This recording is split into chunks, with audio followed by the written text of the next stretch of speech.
مساء الخير، اهلا وسهلا فيكم مستمعينا ومتابعي اذاعه بوير اف ام على الموجه 103.5. ايضا مشاهدينا عبر البث المباشر على صفحتي الاذاعه بوير عربي وراديو بوير. اهلا وسهلا فيكم بحلقه جديده من برنامج صحتك بالدنيا، برنامج اسبوعي توعوي عم نستضيف فيه اطباء مختصين لنحكي عن مواضيع معينه. واليوم ضيفنا ضيف عزيز على قلبنا وعلى الاذاعه ايضا، الدكتور عنتر ابراهيم. اسمحوا لي رحب بضيفنا الدكتور عنتر ابراهيم، يسعد مساك. يا اهلا وسهلا، اهلا سلامات. مشاهدينا ومتابعينا يلي عم يسمعونا على الموجة 103.5، فيكم تنضموا لنا أي حدا عنده أي سؤال بما يخص اختصاص الجراحة العصبية. فيكم تنضموا لنا، رح نحكي عن موضوع معين ورح يكون باب الأسئلة مفتوح والدكتور بخدمتكم أكيد. فيكم تتواصلوا عبر الرقم الأرضي 429 101. أيضا يلي عم يشاهدونا برات البلد، بوير عربي على صفحة الإذاعة وراديو بوير أيضا. وبشكر زملائي بالكنترول شيرين وشيزر، رح نكون على على ما يقارب ساعة على البث. طبعا رح نبدأ بالحالات الأشيع ورح يحكي لنا إياها الدكتور. مين هن أكثر المراجعين لإلهم بالعيادات، عيادات الجراحة العصبية؟ دائما في فئة معينة أيضا أو في مرضى معينين بيراجعوا العيادات الجراحة العصبية. فدكتور، مين هن الأكثر فئات اللي عم يراجعوا؟ يا اهلا وسهلا. اختصاصنا بيشمل الدماغ والعمود الرقبي والقطني، نحن بنسميه الاعصاب المحيطيه، يعني الايدين والرجلين. نعم. طبعا بصراحه الفئات العمريه كلها بتراجعنا بالعياده، اعتبارا من المواليد الحديثه اللي عمرها ساعه الى عمر، يعني طرفي العمر، الى عمر 80-90 سنه. طبعا بالعيادة بنشوف التشوهات العصبية اللي ممكن تكون بالساعة الأولى من الولادة. نعم. وبنشوف كمان الأمراض المهنية اللي هي الأمراض تتعلق بالمهنة، الشباب. وبنشوف كمان الكبار بالعمر اللي عندهم مثلا اضطرابات عصبية بتقدم العمر. تماما. دكتور، الأعراض اللي عم تظهر على، خلينا أو نبلش عند الأطفال اللي أو قلت ذكرت إنه أحيانا عمرهم ساعات أو يوم. يعني هلأ المستمعين عم يسألوا يا ترى شو هن الحالات اللي عم يراجعوكم؟ نعم.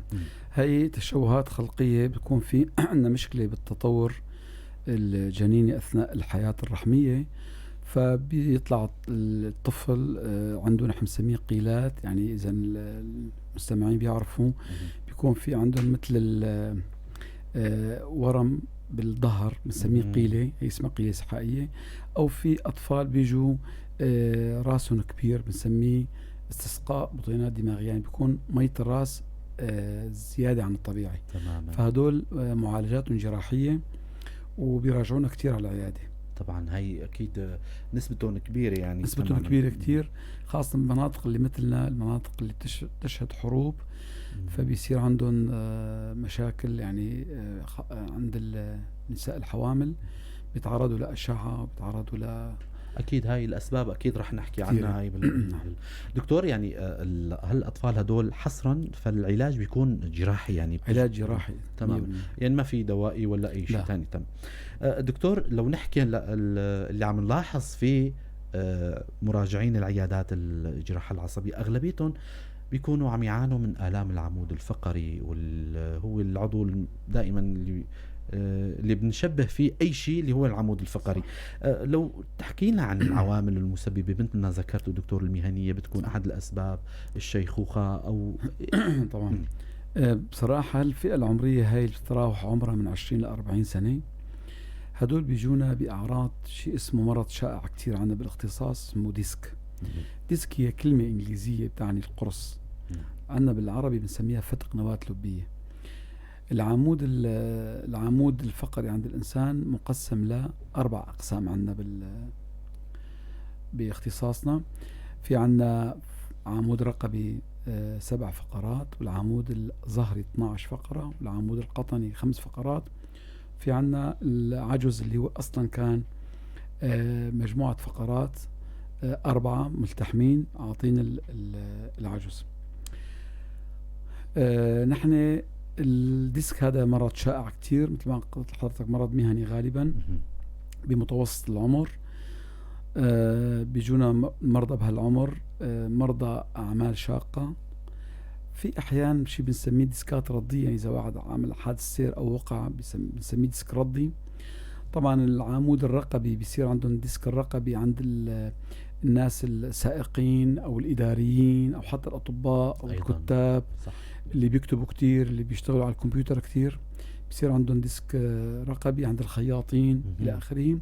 الديسك القطني بيصير عند الناس اللي بتحمل شغلات ثقيلة بشكل غير متوازن، يعني بطرق خاطئة. نعم. لذلك كتير نتعرض لهذا السؤال، إنه ليش رياضي رفع الأثقال بيكون نسبة الديسك عندهم قليلة؟ لأنه بيشيلوا الحمل بطريقة متوازنة. طبعا عندنا نسبة الديسك القطني شائع كتير، تقريبا فوق 90% ديسك قطني، 1% ديسك الرقبي، والديسك الظهري كتير نادر. مهم. هاي الأمراض بمتوسطي العمر بيجونا على العيادة. طبعا علاجه مختلف، في عنا مرضى بيحتاجوا لعمليات وهي لها شروط وأسباب خاصة أكيد بنحكيها إن شاء أكيد الله. أكيد. وفي ناس كتير بيتحسنوا بالعلاج الدوائي المحافظ. نسبة العلاج الدوائي المحافظ في علاجاتنا بالعيادات العصبية 90% بيتحسنوا انفصال. بالعلاج المحافظ. نسبة الجراحة فقط 10%، وإلى ظروف خاصة نقدر نحكيها أكيد رح نحكي عن بالحلقة. دكتور. حكيت عن موضوع الفقرات والأكثر يعني عرضة. أحيانا كتير بنسمع من المريض أنه والله الدكتور عمل لي العملية بالفقرة الفلانية. يا ترى ليش دائما مثلا الفقرة الرابعة والخامسة أو يعني لو تحكي لنا نعم عنها. نعم، لأنه بصراحة أشياء الفقرات اللي بتنصاب بالديسك القطني هي الرابعة والخامسة والخامسة والعزيزية الأولى. شو بنعني بالقطني لأنه- دكتور؟ بالقطنية، الناحية القطنية، ها. هدول لأنه هي بيشيلوا الجسم كله، هذا مركز ثقل الجسم. حلو. يعني الفقرات أسفل العمود الفقري، الفقرات القطنية هي اللي بتحمل الثقل، فكل الوزن عليها. مهم. الفقرات الظهرية فقرات محمية، يعني بالقفص الصدري جاي على نصف المسافة، فهدول ديسكاتهم قليلة كتير. والديسكات الرقبية كمان نادرة، مثل ما قلت لك بدها وضعيات معينة حتى يصير ديسك. تماما. فالرابعة والخامسة أولى لأنه هن مركز ثقل الجسم. تماما. دكتور، هالحالات هدول لما بتشخصوها بالعيادة يا ترى بينفحصوا بالفحص السريري، يعني بتشخصوا انه انت معك المرض الفلاني او الديسك الفلاني، او في اجراءات يعني مثل تصوير وفحص السريري؟ كيف بيتم تشخيصه؟ المريض الديسك اللي بنشخصه في الواقع لازم تكون الأعراض اللي بيحكيها المريض، العلامات اللي بيفحصها الطبيب اللي بتظهر على المريض، والصورة المطلوبة. لازم 3 يكونوا متناسقين لحتى تعطي القرار النهائي أو التشخيص النهائي. تماما. من الخبرة طبعا واحد يعرف أنه فلان عنده ديسك رابعة خامسة، لأنه أنا المريض بيحكي لي مسار الألم. فمثلا ديسك الرابعة خامسة اليمين فرضا، بيكون الألم عم يمشي من الظهر على الإلية، على الوجه الوحشي للفخذ، على الوجه الوحشي للساق، على ظهر القدم، على الإبهام. فهذا أعراض رابعة خامسة يمين. فأنا بحكم شغلي وخبرتي بعرف إنه هاي رابعة خامسة يمين. تماما. فرضا الخامسة أولى بيكون كل ألم خلفي، الثالثة رابعة بيكون كتير أمامي، الثانية ثالثة بيكون فايت على الأنسي الفخذ إلى آخره. تماما. بس هذا ما بيعطي الانطباع النهائي. يعني أنا بربط شكوى المريض مع العلامات اللي أنا بشوفها، اللي هي نحن بنسميها المنعكسات الوترية، بنسميها فرضا عندنا العلامات الضعف العضلي، اضطرابات الحس على مسير العصب. بربطها مع بعض وبطلب من المريض لتأكيد التشخيص استقصاءات شعاعية. أيوة. وأحيانا قد اضطر لاستقصاءات مخبرية. طبعا في عنا استقصائين شعاعيين مهمين جدا، أعمار حديثة على الساحة الطبية. الطبقي المحوري، أيوة. اللي كان ثورة في الجراحة العصبية، وبعدين في بداية التسعينات الرنين، اللي أيوة. كان تطور أكثر وبيصور لي البنى العصبية بشكل أوضح، أكثر دقة وأوضح من الطبقي. هدول 2 في الواقع ثورة طبية في مجال الجراحة العصبية. هدول مثل ما قلنا الأربع شغلات هاي بنربطها مع بعض لحتى نعطي التشخيص النهائي. تماما. دكتور، هلا المستمعين عم يسمعونا، اي حدا صار معه عرض معين، اكيد اللي عم يتابعونا بنتمنى الكل يستفيدوا، او حتى اللي عم يشوفونا ويشاهدونا يشاركوا رابط الحلقه لحتى يستفيدوا من معلومات الدكتور عنتر ابراهيم، اخصائي بالجراحه العصبيه، المعلومات القيمه. مستمع عم يسمعنا وعم تصير معه اعراض خفيفة ربما من اللي ذكرتها، سواء كان خدران بالوجه الوحشي، خلينا شوي نبسط المصطلحات العلمية لحتى يعني المستمع، على جانب الرجل، تمام، الوجه الخارجي للعضلي للفخذ. يعني أي حدا بلش عنده هالأعراض يراجع الطبيب. فسؤالي هو رح يكون إنه دكتور إيمت لازم المريض يراجع الطبيب؟ طبعا ما حدا في حياته ما تعرض لهيك ألم أبدا. هذا مرض شائع، وممكن في أي فترة أي واحد منا سواء كان مهما تكن المهنة، عامل أو طبيب أو مهندس أو مدرس، لازم تصير عنده هالأعراض في فترة من فترات حياته. في أسباب كتيرة عم تسوي هالأعراض هاي. أمراض غير الديسك عم تعمل الأعراض اللي عم بحكي أنا. مثلا فرضا السكري، اعتلال الأعصاب السكري بيسوي هيك، بيسوي الأعراض هاي. فلذلك المريض حس انه في عنده فرضا وجع ظهر عم ينزل على احد الرجلين او على الاثنين مع بعض، حس انه عنده صار مشيته ثقيله، صار عنده مضطر يقعد بالطريق، صار عنده خدر وتنميل. بلشت هالاعراض ما عم تروح حتى على الراحه، لازم يراجع الطبيب. يعني دائما المريض، في مثل بيقول كل واحد يعرف مرضه. تمام. المريض بيعرف انه خلاص وصل لمرحله ما يتحمل، لازم يراجع الطبيب. حلو.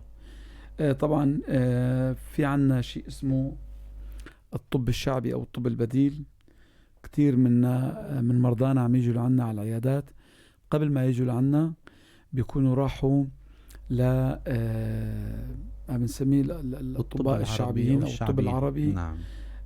طبعا مو غلط أبدا، يعني أنا بعلنها على إذاعتكم الكريمة. في عنا الطب العلاج بالإيحاء. يعني هلا في عنا مرض شائع بنسميه لقوة عصبية محيطية، بنسميه شلل بيل أو شلل العصب الوجه السابع. تماما. إنه واحد نايم فاق الصبح شاف تمه منحرف لجهة، ما يقدر يصفر، تمه راح على محل وعينه وحدة ما عاد تسكر. هدول بيتأخروا عنا بالتشخيص، ما عاد يجوا عنا لحتى يروحوا على شيوخ الدين. نعم. وعلى الطب العربي، او ياكلوا كف من شي حدا من نعم، من ضره ومن كذا القصص هاي. تماما. فبنسمعها كتير بالعياده. هدول اسمهم الطب بالايحاء او العلاج بالايحاء. نسبته في الطب العالمي في امريكا وفي الصين وفي ايران وفي كردستان، نعم، وفي الوطن العربي نسبته من 1 ل 5%. هذا اسمه علاج بالايحاء. فلذلك نحن نحترم الطب البديل، نحترم الطب العربي، لأنه هدول نحن في منهم فعلا بيعطي نتائج، لأنه هذا اسمه الطب الإيحاء، مكمل ربما، يعني مكمل يكون. فنحن مثل ما قلنا أي مريض يشوف فرضا، ليش جبت هالمثال؟ لأنه في مرضى كتار عم يروحوا على الطب العربي مرة ومرتين وثلاثة ما يستفيدوا فييجوا لعنا. نعم. لذلك كل مريض يعرف حاله، أخذ حبة من الصيدلي ما طاب، راجع طبيب عربي ما طاب، ارتاح وما طاب، هدول كلهم على حساب الزمن الذهبي. نعم. للعلاج. هدول لازم يراجعوا طبيب أخصائي أمراض عصبية أو جراحة عصبية. لأن بصراحة اختصاصنا، اختصاص الأمراض العصبية، اختصاص مكمل لبعض، متمم لبعض، وليس بديل عن بعض. يعني أنا ما بحل بدل طبيب عصبية أمراض عصبية، طبيب أمراض عصبية ما يحل بدالي، لكن نحن اثنيناتنا متممين. لأنه أصلا بتعريف اختصاص الجراحة العصبية هو جراحة الأمراض العصبية. ونحن هلا بالعالم هلا الشغل ماشي على تطوير الجراحة العصبية لعلاج الأمراض العصبية. مثلا حلو، إذا المستمعين عم يسمعوني كويس، هلا في عنا مرض اسمه داء باركنسون، هدول بيرجفوا بالشارع. نعم. العلاج الجراحي علاج جديد كتير على الساحة، وهو علاج تخثير الفي بي ال بنسميه تخثير النواة المهادية البطنية الوحشية بالستيريوتاكسي، وهو جهاز متوفر في سوريا ايوه منذ عام 2000 بالمشفى الأسد الجامعي. 22 سنة. نعم، وهلا هالجهاز كمان موجود بمشفى تشرين العسكري. هذا كان لا 2000 كان يتعالج بالدواء فقط، بالدواء فقط. لكن هلا صار عنده علاج جراحي تخثير النواة المسؤولة عن هذا المرض، جهاز معين. نعم. هذا في عندنا نواة بالدماغ، نواة قاعدية مشهورة الفي بي ال، بيصير عندها خلل مع تفرز الدوبامين، فلذلك كان يعطوا الدواء الدوبا عن طريق الفم بحل محل هالمادة المفقودة اللي ما بيعطيها الدماغ، النواة الحنفية المسكرة. تماما. في حالات تستجيب على العلاج الدوائي، لكن في حالات معندة لا تستجيب على العلاج الدوائي أيضا. فلذلك أطباء الجراحة العصبية شافوا أنه لازم تخثير النواة عن طريق الستيريوتاكسي، التصوير المجسم، ونتائج باهرة جدا. فلذلك في أمراض كثيرة، أمراض مثلا ألم مثلث توائم للمستقبل القريب أو الماضي القريب جدا كان شائع أنه الدواء النوعي لهذا المرض هو الكربامازepine. هلا صار في عنا عمليتين جراحيات كبار. أيوة. عمليتين جراحيات كبار. في عنا تخثير عقدة جاسر بنسميه. أيوة. وهذا كمان عن طريق التكسير. هذا نحن بنخثر العصب. في عندك مريض عنده ألم بالوجه لا يستجيب على العلاج دوائي. في مرضى منهم ينتحروا، ونسبة الانتحار في أوروبا أكثر من عنا بسبب الألم، عدم استجابة المسكنات. هذا بيسموه ألم مثلث توائم. هذا الدواء النوعي في العالم والكربامازepine في نسبة كبيرة بتتحسن، لكن في نسبة ما بتتحسن. فلذلك في عنا عمليتين جراحيات، عملية اسمها عملية تخثير عقدة جسر، وفي عنا عملية اسمها عملية جانيتا، بنفتح الراس من وراء، ولأنه بنحط وسادة شحمية بين العصب مثلث التوائم والشريان المخيخي العلوي بنسميه. لذلك نحن اختصاصنا هو جراحة الأمراض العصبية. نعم. لذلك نحن بنكمل الأمراض العصبية، والأمراض العصبية بتكمل الجراحة العصبية. لذلك السؤال ردا على سؤالك، المريض اللي بيحس انه ما عم يتحسن، عنده شكوى عصبية وما عم يتحسن على الرغم من العلاجات، لازم يراجع طبيب جراحة عصبية أو طبيب أمراض عصبية. تماما. حقيقة يعني حديثنا مشوق كتير، وحابب يعني ذكر المستمعين للي عم يسمعونا هلأ على الموجة 103.5 فيكم تنضموا لنا عبر الاتصال بالرقم الأرضي 429-101. ضيفنا بالاستديو الدكتور عنتر إبراهيم، اختصاصي بالجراحة العصبية. طبعا موضوعنا مفتوح، وهو بنحكي عن الأشياء الحالات اللي عم تراجع العيادات الجراحة العصبية. كنا عم نحكي عن موضوع آلام الظهر والعمود الفقري. دكتور، نقطة مهمة أيضا، المريض إذا انهمل أو هو أهمل حاله، إذا ما تعالج أو إذا ما تشخص صحيح، شو راح العوامل الخطورة شو راح تكون؟ نعم. إلى شو راح يؤدي؟ نعم، فرضا في عنا مريض ديسك وما عم يتعالج أو عم يتعالج بطريقة غير مجدية، ممكن يصير معنا شيء اسمه متلازمة ذيل الفرس. هاد مريض عنده ديسك على المستويات اللي حكيناها، الرابعة خامسة والثالثة رابعة إلى آخره، وأهمل حاله. ممكن يصير عنده سلس بول، يعني يبول على حاله. نعم. ممكن يصير شلل طرفين سفليين، وبعمر صغير، يعني ممكن يكون شاب صغير. يعني نعم. ممكن تصير عنده اضطراب مسارات بولية وشرجية. نعم. هدول يعني للأسف بيكون معه هبوط قدم مثلا، هبوط قدمين، اضطراب مشي إلى آخره. فهدول للأسف يفقدوا فرصة العلاج الجراحي. يعني هون نتائج الجراحة طبعا، مشان المستمعين يسمعوني، صحيح قلنا 10% اني بيحتاجوا للجراحة، لكن نسبة الشفاء بعد العمليات الجراحية للديسك تتجاوز 95%. يعني في عنا نسبة 3 إلى 5% فقط اللي هنا ممكن يصير معهم التهابات قرص، اللي ممكن يصير معهم نقص العمل الجراحي إلى آخره. ولكن في عندك 95% عم يطيبوا، يرجعوا لحياتهم طبيعية، يمارسوا الحياة طبيعية، يرجعوا على شغلهم. لذلك انك ما يعني تهمل حالك شيء كتير سيء في الامراض العصبيه. تماما. ممكن يعني توصلك القصه انك تقعد تصير انسان للأسف. مقعد للأسف. للاسف. ومثل ما قلت كنت في عز الشباب، يعني 20 30 40 سنه، في عز نشاطك المهني يعني. مهم.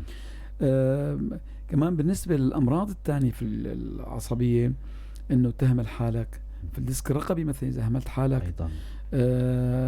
في معالجه مثلا الصداع أيضا. اللي نعم الشقيقه، أيضا. اللي الامراض هاي اللي بتمنعك عن العمل. لذلك الامراض العصبيه والجراحه العصبيه، نعم المريض اذا اهمل حاله ممكن توصلك لمرحله ما عاد تقدر تكمل حياتك الطبيعيه. تماما. دكتور، عندكم الجراحة العصبية في فرصة ذهبية أو وقت ذهبي خلينا نسميه، أنه المريض صار معه رد على عمود الفقري، تعالج أو تشخص بنفس اليوم، أو نعمل له الشيء اللازم، راح تكون النتائج بهالفترة هاي أفضل من أنه نعم. المريض انهمل أو طبعا نام عليه. نعم في حتى في الديسك الغير ردي، مهم. وحتى في ردود العمود الفقري، حتى في أورام الدماغ، يعني في آفات الدماغ أو في آفات النخاع، في عنا فترة ذهبية جدا يستفيد منها المريض. مهم. يعني مثلا إذا عندي رد كسر فقرة ضاغطة على النخاع، بالكتب الطبية يجب التداخل خلال 8 ساعات. حلو. هي فترة ذهبية، لأنه ما بيكون نخاع كتير تأثر الفترة، أو قابلية العكوسة، مهم. الآلية العكوسة الرد اللي صار على أيوة تتراجع خلال 8 ساعات. مهم. الفترة الذهبية رقم 2 هي 24 ساعة. لكن كل ما المريض تأخر، كل ما عودة مهم. المشكلة لطبيعتها مثل تتأخر. البالوني لما تتأخر طبعا. مثلا مريض عنده ورم دماغي حاب يتأخر، يعرف انه ممكن هالورم يكبر يعمل انفتاح دماغي، نعم. يعمل له وفاة، نعم. وهو عم يتفرج، يعني الأهل عم يتفرجوا عليه. لذلك فعلا في اختصاصنا في عندنا فترة ذهبية كثير المريض بتحسن. مهم. يعني مثلا هبوط القدم في مهم. الديسك الغير ردي، تمام. يعني واحد معه ديسك ما لا وقع ولا عمل، لا عنده كسر فقرة ولا وظيفي شيء. صار. وظيفي نعم. يعني معه هبوط قدم، فترتنا ذهبية يوم يومين 3، المريض فعلا من خبرتنا بيتحسن وبيتراجع الهبوط. مهم. وإذا زي الفرس حديث بتصلح بوله، بتصلح برازه، الأعراض العصبية الموضع بترجع، والمريض كتير بيتحسن. فعلا مثل ما قلت حضرتك في فترة ذهبية باختصاصنا. تماما. دكتور، كمان رح أذكر المستمعين اللي عم يكتبون على البث المباشر، أكيد رح نجاوب على أسئلتكم. الأخ بيدار أكيد رح نجاوب على سؤالك. ضمن سياق حديث الدكتور طبعا عم نستنتج أسئلة أكيد عم نحطها على الهامش.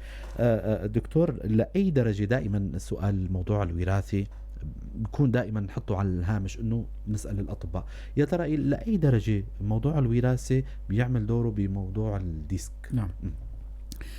في الواقع من النظريات الحديثة انه فعلا في وراثة بالديسك، وفي مورثة محدينة انه هي المسؤولة عن ديسك. قصة لانه المرضية. نعم، لانه فعلا في عائلات حتى هون بلدنا، يعني في عائلة انا عامل 7 مرضى من نفس العائلة ديسك. لانه النظريه الوراثيه بتقول انه المورثه مسؤوله، هي عباره مسؤوله عن رخاوه الاربطه. ففي عندك الاربطه رخوه، فاي عمل مجهد، اي رد ممكن يصير عندنا تمزق بالاربطه. نعم فرصه بصير. نعم في نظريه وراثيه وقويه بالديسك. صح. تماما. دكتور، ضمن سياق حديثكم من شوي ذكرتوا موضوع السكري، يا ترى الامراض المزمنه كالسكري كالسرطان البدانه، مثل ما ذكرتوا من شوي طبيعه العمل، الحمى المالطيه، يعني في كتير امراض احيانا. خلينا شوي نشعب السؤال. هلا بعض الاطباء بيعالجوا المريض سواء كانت الامراض العصبيه، الاطباء العصبيه، او الاطباء اللي عندهم مثلا اطباء الامراض المفاصل، فبيلجأوا لمعالجه المريض دون انه يستشير. انت خيو انت بحاجه لاستشاره عصبيه، انا شغلك عندي انتهى، فالافضل انك تروح تستشير طبيب جراحه عصبيه. الافضل يعني لو نحكي على هالموضوع هذا، موضوع الشراكة بتشخيص المرض. نعم يعني صح. صح. طبعا الحمى المالطية هو مرض إنتاني. أكثر الأعراض الشائعة في مفصلي. كلامك صح 100%. انه بيتشابهوا صح. الاعراض يعني. ولكن المريض يصل لعنا إلى اختصاصنا بيكون الآفة ضربت له الفقرات تمام. وعملت له آلام قطنية شديدة جدا. مهم. الفقرة بتتآكل، مهم. بصير عنا طبعا. نحن فيك تسألني سؤال تاني حلو كتير، تمام. انه اجاك مريض صورته، شلون تعرف انه هذا سرطان فقرات ولا آفة التهاب فقرات؟ هذا كمان كان ضمن الاسئله. نعم. نعم. المريض المالطية بيجي لعندي بيكون عنده ألم شديد في الظهر، شديد جدا. مهم. بطلب تحاليل، بطلب الصورة، بيكون في عندي تخرب بالقرص بين الفقرات مهم. وتخرب بالفقرات المتجاورة. هدول بصراحة نحن لما نشوف هيك صورة ننبسط. لما يكون في عندك فقرتين متجاورات القرص بيناتهم سليم فهذا سرطاني. هاي تماما. بتكون آفة انتقالية بنسميها، مهم.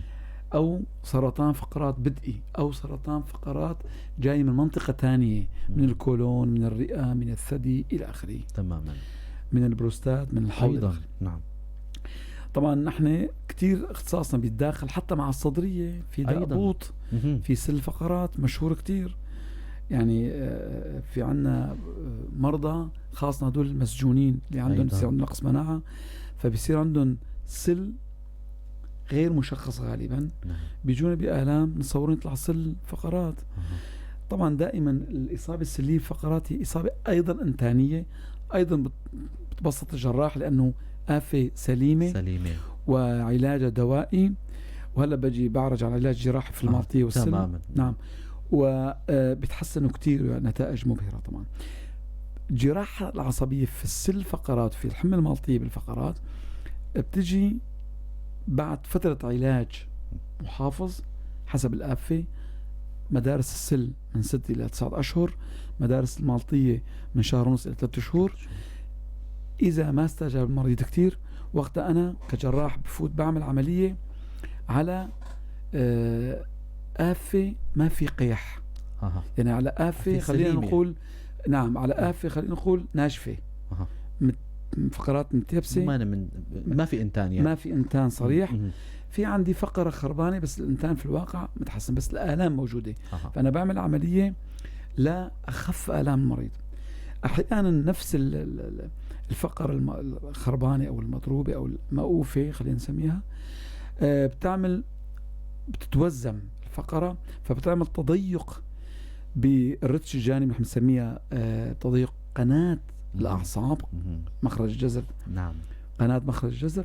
فأنا مضطر كمان أعمل عملية أوسع قنوات الجذور، يرتاح العصب، بيروح آلام الرجلين كمان. تماما. فمثل ما حضرتك قلت فعلا في تداخل بين اختصاصنا وبين اختصاصات تانية، لكن الطب كلها لوحة فسائية مكملة لبعض. تماما. في تعاون بينه وبين اختصاصات تانية. مثل ما قلت في أحيانا مرضى سرطان، مهم. في عندنا بيجونا مرضى سرطان آلام شديدة جدا مهم. غير محتملة.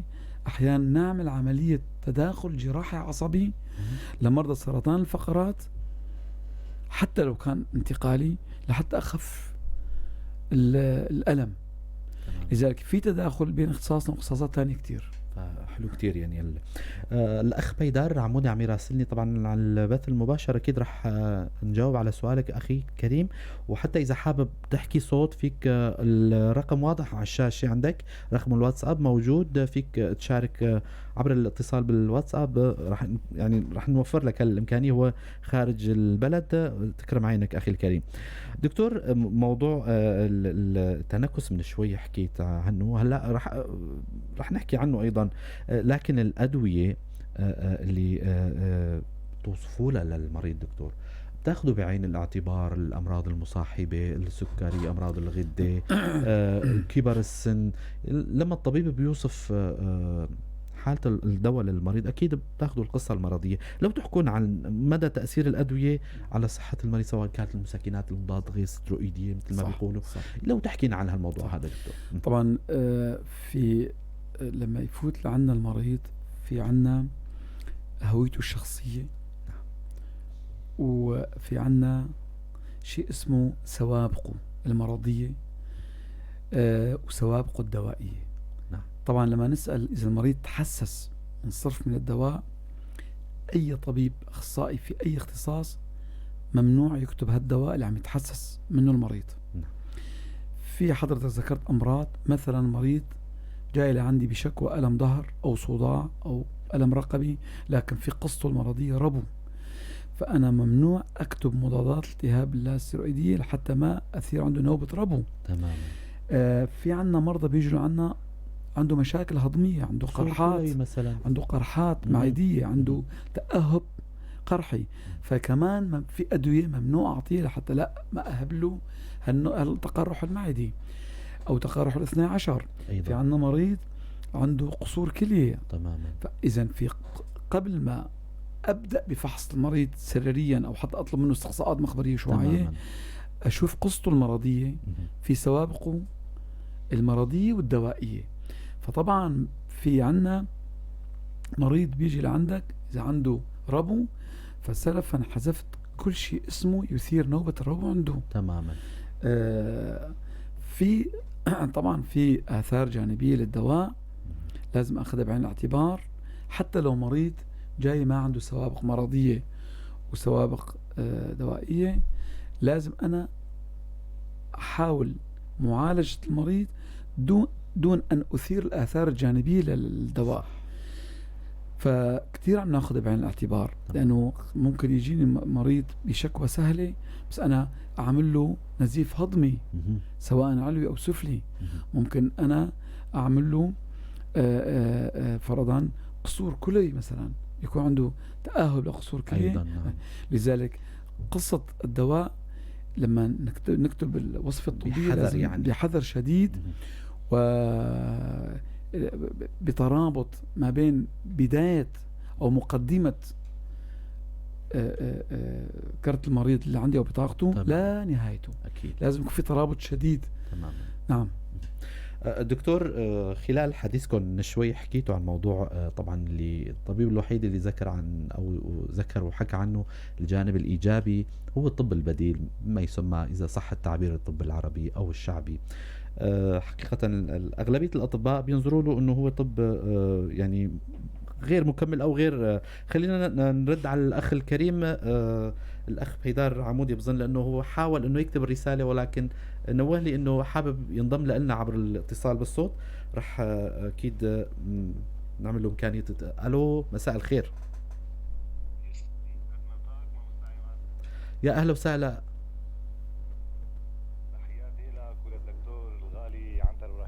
دكتور، يا اهلا سلامات، حياة استاذ دكتور عنتر ابراهيم. فيك تحط السماعه دكتور؟ هو عم يسمعك هلا عبر السماعه. يا اهلا سلامات. ماشي، تحياتي يسعدنا، تحياتي لكم ولكل روجافا. يا اهلا وسهلا اخ بيدار عمودي، تفضل الدكتور عم يسمعك.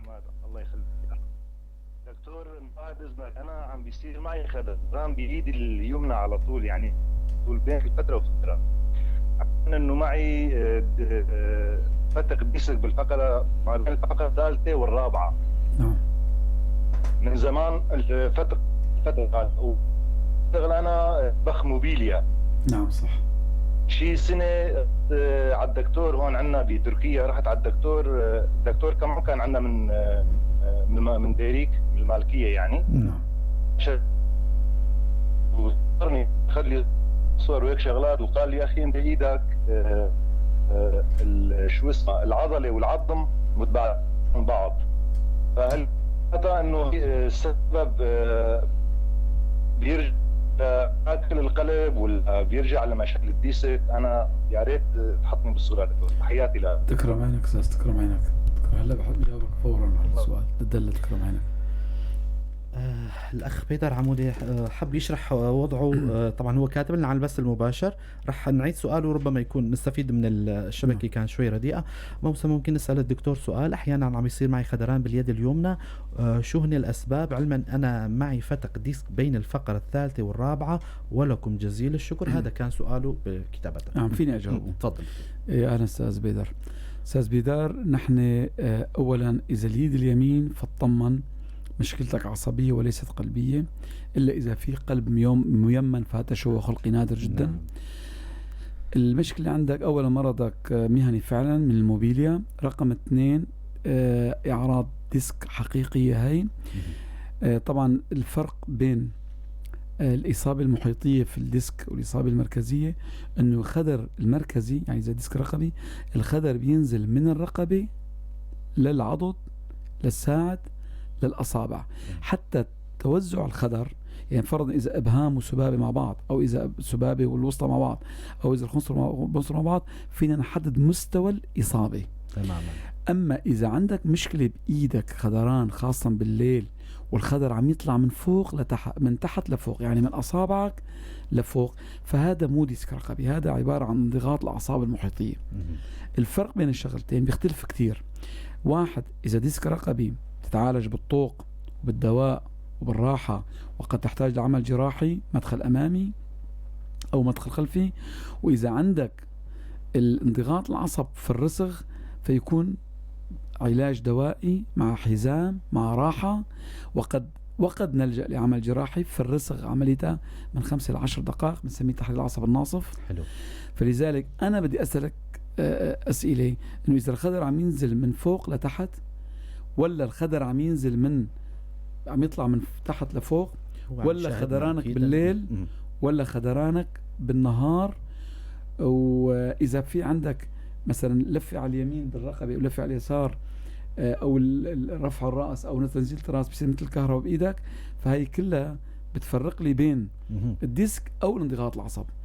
في كافة الأحوال إذا الدكتور بتركيا قايل لك فتق، بيكون كلامه غالبا صح. أنا برأيي إذا بتبعت على الأستاذ عماد صورة الرنين بفرجيني إياها، ما في مشكلة، وبنتواصل، تكرم عينك.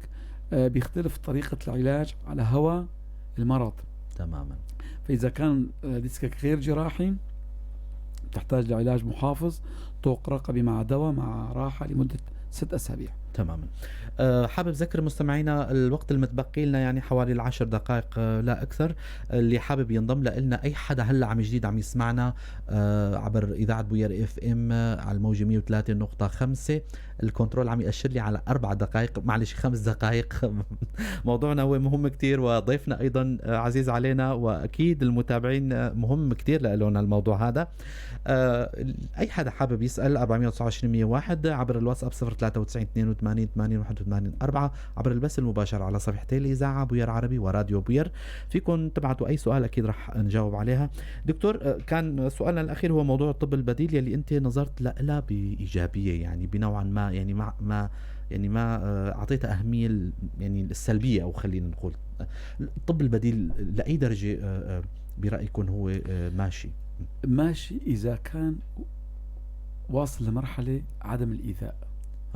يعني إذا المريض حاب يروح على خان الجبل، أو حاب يروح عند شيخ يضربه كف أو يخوفه، نعم، أو الرقية الشرعية أيضا، إذا ما أذى المريض، إما يستفاد المريض أو ما بينضر، لأنه الطب البديل ما بيوصفوا كتير أدوية عن طريق الفم أو عن طريق الشرج أو عن طريق العضل أو عن طريق الوريد. نعم. كلها عبارة عن إيحاءات، حجامة، حجاب، قراءة إلى آخره. فهي قصص غير مؤذية.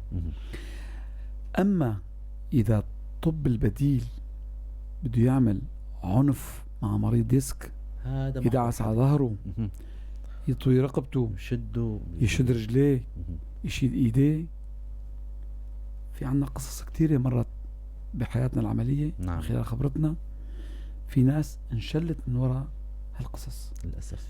يسحبوا الرقبة فينشل رباعي، يدعسوا على الظهر فبيصير كذا فقرة. إذا الطب البديل ما عمل أذية للمريض، ما في أي مشكلة. الإيحاء، طب الإيحاء هو عبارة عن تغيير مركز الألم. أنا ظهري عم يجعني، تماما، بيعمل لي عرق النساء.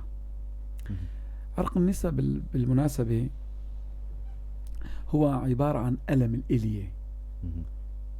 شرح الطبي ألم الإلية فقط، فقط. وليس له علاقة بالعصب اللي عم يقطعوه تحت، اللي هو أصلا ما بيقطعوا عصب، نعم. بيحرقوا حرق نعم. مشان تحويل مجرى الألم. مجرى الألم. تماما. نعم. في ناس ترتاح. ليش في ناس ترتاح؟ لأنه أصلا بيكون عندهم ديسك من هال 90% اللي ما بدهم عملية، اللي بدهم راحة فقط. فإن بيحرقوا الجلد هاد، بيقولوا روح ارتاح عمو، ارتاح لك أسبوع ورجع لعندي. فبياخد استراحة، وفي الواقع تحسن على الاستراحة، ما تحسن على تماما. لذلك بيتحسنوا. أما إذا الطبيب العربي بده يدوس على الرقبة، بده يدوس على الظهر، بده يعمل حركات عنيفة، فهذا حكما غير مقبول، وهذا مؤذي. أما المعالجة بالإيحاء فهذا مذكور في الطب العالمي تماما، ومثل ما قلت لحضرتك نسبته من 1 ل 5% فقط لا غير. وهذا معترف به. لذلك نحن ما معنى هذا الكلام مو معناته نحن عم نشجع الطب البديل، لا بالعكس، نحن ما نشجع الطب البديل. نحن نقول للمرضى اللي بيروحوا على الطب البديل لا تتأخروا. معلش انت بترتاح للرقية الشرعية، انت بترتاح لا بأس، ما في مشكلة. إذا شفت حالك يوم يومين ثلاثة ما عم تتحسن، في عنا العلم، وقل ربي زدني علما. نعم. آية من آيات القرآن. نعم. اقرأ باسم ربك، أول آية نزلت في القرآن. نعم. فنحن عم نشتغل علم، تمام. ما عم نشتغل بالإيحاء. تمام. فلذلك نحن الأولى، الطب هو الأولى، الطب اللي مستند على التشريح وعلى الفسيولوجيا وعلى العلم وعلى النتائج وعلى الجراحة وعلى كذا. فنحن ما نشجع الطب البديل، لا، لكن نحن مذكور انه في ناس فعلا عم تتحسن او عم ترتاح، اما علميا ما عم تتحسن. هي اسمها بالإيحاء فقط. انا عم بغير موجة الألم عندك، انا بخلي تفكيرك يروح على وجع رجلك اللي انا حرقته فبتنسى. فلذلك كلامي او ايجابيتي نحو الطب البديل لا يعني تشجيعي للطب البديل، لا ابدا ابدا ابدا، مشان الناس ما تفهم غلط تماما. انا عم بقول انه طب الإيحاء موجود في العالم، في الطب الصيني، الطب العربي، الطب نعم. الكردي، الطب الكذا، مدارس يعني ربما مدارس. نعم. في طب الأعشاب، ما هي نحن العقاقير الدوائية هي أصلا نباتات. بالضبط. ففي ناس فعلا فهمانة بالطب العربي. نعم. فعلا مشان المغص يعطوك اليانسون، هذا الحكي صح. لكن كلامي هذا لا يعني التشجيع على مراجعة هالمراكز. هاي أنا بحترم المراكز كتير هاي، ولكن في ناس عم تحسن، صح، في قصة حقيقية، في ناس عم ترتاح تماما. لذلك نحن نحترم الطب البديل، نحترم الطب الإيحاء، نحترم الطب العربي، نحترم الطب الأعشاب. وأنا بقترح أنه هنا كمان يحترمونا، لأنه نسبة الشفاء، طبعا الشفاء كل بيد الله سبحانه وتعالى، أكيد طبعا، نحن ناس مؤمنين، لكن الشفاء بالطب العلمي هو 95%. نعم. فطبيعي انك تجي لعنده ما تروح لعند 5%. اكيد. طبعا هاي نصيحه موجهه للمستمعين كلهم. الحقيقه بلشت الاسئله عم تكتر. الاخ بيدار عمودي عم يشكركم دكتور. طبعا رد على الجواب انه الهدر عم من تحت لفوق. حكيم عم يسال انه الوجع عنده من تحت لفوق. اللي نعم. اذا من تحت لفوق انا بنصحه بتركيا يعمل لي تخطيط اعصاب للطرف العلوي الايمن، ويبعت صورة الرنين والتخطيط، رح نميز ونبعت له دواء ويرتاح إن شاء الله.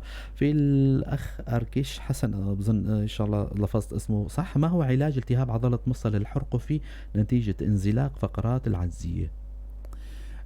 نحن عندنا الانزلاق، في انزلاق بالعلاج المحافظ، يعني حزام مدعم، أصياف معدنية. نعم وقضبان معدنية وراحة. لكن إذا تجاوزت الفقرة المنزلقة عن أختها 25%، نحن بنسميها درجة ثانية. في درجة ثالثة هدول بدهم تثبيت فقرات، يعني بيسموه إيثاق فقرات. هي عمليات اختصاصنا نحن طبعا فيها. أكيد. دكتور، العلاج إيمت بيكون دوائي وإيمت بيكون جراحي؟ راح نختم لقائنا بهاي وبهالجواب على السؤال هذا بشوية من النصائح الوقائية. خلينا نجاوب على سؤال موضوع العلاج. ايمت بيكون دوائي، مريضك بتعالجه دوائيا، وايمت بيكون يعني بيستدعي المريض انه خلص انت وضعك. نعم. مثل ما قلت لحضرتك ببداية الحلقة انه انا بربط هالاربع شغلات مع بعض. مريضي كويس، في عنده ألم، ما عنده علامات عصبية موضعة، ما عنده مثلا هبوط قدم، ما عنده اضطراب مسارات، يعني بوله برازه طبيعيين، ما عنده ضعف عضلي، أنا بعطيه فرصة علاج محافظ. هالفرصة هاي بالمدارس العالمية من 3 أسابيع اسمها علاج محافظ ل6 أسابيع. نعم. بصبر على مريضي، بنبهه انه اذا اي شيء طارئ جديد حدث لك فورا بتراجعني فورا. تمام. وقتها بقطع علاج محافظ، بلجأ للجراحة فورا. طبعا بين الديسك الرقبي والديسك القطني بيختلف بالردود. انا ما بصبر على العلاج المحافظ، فورا علاج جراحي بكسور الفقرات، الديسكات الرضية، تداخل اسعافي. هذا ما في شيء اسمه علاج محافظ. مو معقوله واحد عنده كسر فقره وعم ينشل بدي اقول له اعطيك دواء ل3 اسابيع، ما في الحكي هذا عندنا. العلاج المحافظ مثل ما قلت لحضرتك 3 اسابيع ل6 اسابيع. طبعا العلاج المحافظ اذا انا كجراح فشلت في العلاج المحافظ الى الجراحه فورا اذا كانت الصوره السريريه مع الاستقصاءات الشعاعيه متكامله. نعم. الحلقه متكامله. حلقه متكامله. نعم. بعطي فرصة 3 أسابيع ل6 أسابيع. ما طاب مريضي على العلاج الجراحي، لكن مثل ما قلت لحضرتك في 90% عم يطيبوا.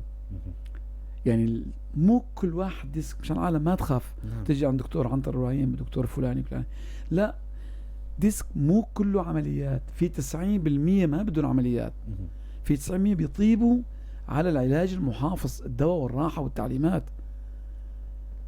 فلذلك نحن فترة العلاج المحافظ 3 أسابيع. أنا وقتها إذا المريض طاب خلاص انتهى، ما في عملية. إذا المريض ما طاب في عنا العمل الجراحي. هي قاعدة دكتور، هي قاعدة تماما. الأخ مروان، كل ما عم نقول إنه بدنا ننهي الحلقة، الأخ مروان عمر عم دخل سؤال للدكتور: تمزق أربطة بالركبة هل يحتاج إلى حزام ودعم؟ وهل الحزام يسبب تكلس أم لا؟ وشكرا. طبعا كمان نحن هذا اختصاص تابع للجراحة العظمية.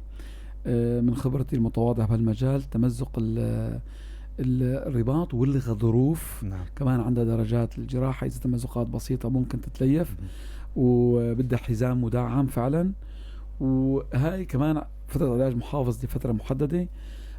يعني أغلبيتهم بيتحسنوا بدون تنظير أو بدون علاج جراحي. لكن إذا كان تمزق شديد في الرباط والغضاريف أكيد بدها تداخل جراحي عظمي. تماما. دكتور، قبل ما ننهي كمان سؤال آخر حقيقة الدكتور، المريض اللي عم تعملوا له عملية لأي درجة، يعني متابعة المريض لنفسه واعتناء المريض لنفسه فترة النقاهة لأي درجة بتعطي نتائج مكملة للنجاح العملية؟ يعني مثلا مريض عملت له ديسك وعطيته توصيات، يعني صار في تقصير من ناحية الالتزام بالتعليمات، سواء كانت تعليمات وسواء كانت ضمادات وإلى آخره. لأي درجة عندكم هالشي هذا مهم كتير؟ يعني نحن في شيء اسمه كارثة للجراح، هو الانتانات، الالتهابات. نعم.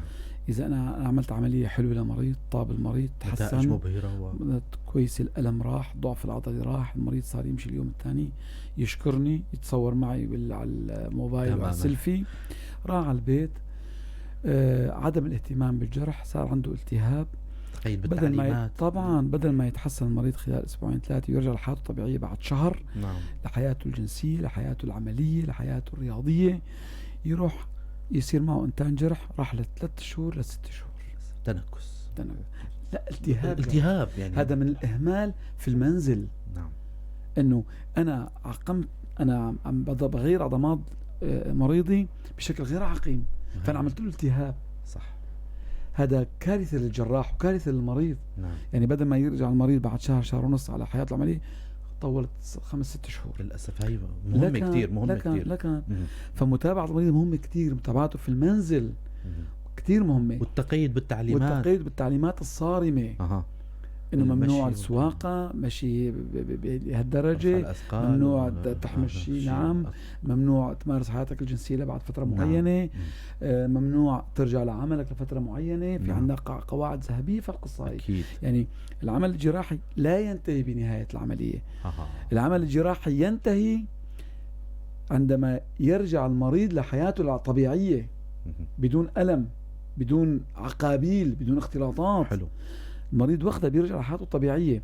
فلذلك ما بعد العملية مهم جدا يكمل العملية. نجاح العملية لا تنتهي بخروج المريض من غرفة العمليات. نجاح العملية تنتهي برجوع المريض إلى حياته الطبيعية. نعم. قبل ما يصاب بالمرض شلون كان؟ لازم لما أنا أعمل له عملية لازم يتابع معي لحتى يرجع على طبيعي. في مرضى لما نعمل عملية يجي يقول دكتور والله أنا طبت، أنا جيت لعندك بس تسمح لي أرجع لشغلي، وقتها انتهت العملية تماما. أما لا تنتهي العملية بمجرد ما أنا انهيت العملية، لا، تنتهي العملية بعد ما يرجع المريض لحياته الطبيعية. تماما. فلذلك كثير نحن متشددين بهالناحية هاي، التوصيات اللي عم توصل شديدة جدا. تماما. دكتور، رح نختم لقائنا بتوصيات لمرضاكم، لأي شخص أو أي حد عم يسمعنا بدأ معه الألم، ظهر عليه أي شيء سواء كان صداع أو ألم الظهر أو أي أعراض من اللي ذكرتوهم أو أي عرض بتحسوا أنه هذا بيكون حتى بالأمراض الثانية، يعني بحب أنه توصلوا هالرسالة هاي لجميع المستمعين والمشاهدين أنه لا يأهملوا مريضهم. نصائح واقعية من عندكم دكتور. طبعا كل مرض في بدايته بيكون سهل العلاج. كل مرض في بدايته يكون سهل. إذا تفاقمت الأعراض واشتد فوعة المرض العلاج بيطول، العلاج بيكلف، النتائج ما راح تكون مرجوة. نعم، نتائج لم كما يجب. لذلك كل إنسان يظهر عليه أعراض غير طبيعية، صداع معنت يخفي ورم، صداع معنت، أنا عندي وجع راس، حبة حبتين، يوم يومين شهر أسبوع، لازم أسأل ليش ما عم يطيب، ليش ما عم يتحسن. لازم دائما ما أربط العارض تبعي بشغلة طارئة. والله أنا انزعجت صار معي وجع راس، ماشي، انزعجت صار معك وجع راس، أخذت مسكن، المشكلة اللي أنت كنت زعلان من مرتك ورابطك لازم الصداع يروح. إذا مؤقت بسأل حالي، إذا ما رح لازم أسأل ليش صار معي هيك أنا. لذلك كل عرض يستمر لفترة غير طبيعية، عندي وجع ظهر بعتبره أنا أخذت برد ما في مشكلة، بصبر على حالي يومين 3 4، نزل على رجلي، ليش نزل على رجلي؟ بسأل فورا. تماما. لأنه دائما المشكلة في بدايتها بتنحل بسهولة. نعم. أما لما أنا أهمل أو أكابر أو أخجل أو أصبر، لأنه في ناس عندهم عتبة الألم عالية. يعني في ناس تتحمل وجع كتير، في ناس ما بتحمل وخز إبرة. صح. ففي ناس اللي عم تتحمل وجع كبير هذا شيء سيء للإنسان، مو شيء كويس للأسف. يعني معناته في مشكلة كبيرة أنا ما أتحمل. عتبة الألم عندهم عالية. لذلك هدول الناس بمجرد ما يشوفوا إنه ما عم تروح الأعراض لفترة زمنية وجيزة يراجعوا الطبيب في أقرب فرصة. لأنه يعني المشكلة بتنحل لما تكون في بداية القصة. تماما. ألف شكر على الاستضافة الجميلة والحلوة دكتور الأخصائي عنتر إبراهيم، أخصائي بالجراحة العصبية، على هالمعلومات القيمة واللقاء الجميل. مسرورين جدا اليوم وجودكم بالاستديو. وأنا بشكر إذاعة بوير، فعلا إذاعة رائدة، يعني أنا بحبها كتير وبتابعها أنا وحافظ رقمها كمان تابعها يوميا بسيارتي، وأنا كتير بشكرهم على هالفرصة المتاحة، وإن شاء الله لكم بالتوفيق بإذن الله تعالى. وأنا أقترح أنه يا ريت تعملوا تلفزيون باسم بوير، لأنه أنتوا إن شاء الله الله بوفقكم والعالم بتحبون كتير. شكرا لك. شكرا لكم دكتور عنتر إبراهيم مرة تانية. شكرا لحسن استماعكم ومشاهدتكم مستمعينا ومتابعينا. كنت معكم أنا عماد خلف من وراء الميكروفون وزملائي بالكنترول. شكرا لكم، على أمل نلقاكم الأسبوع القادم بضيف جديد وحلقة جديدة. ضلوا بخير وسلامة.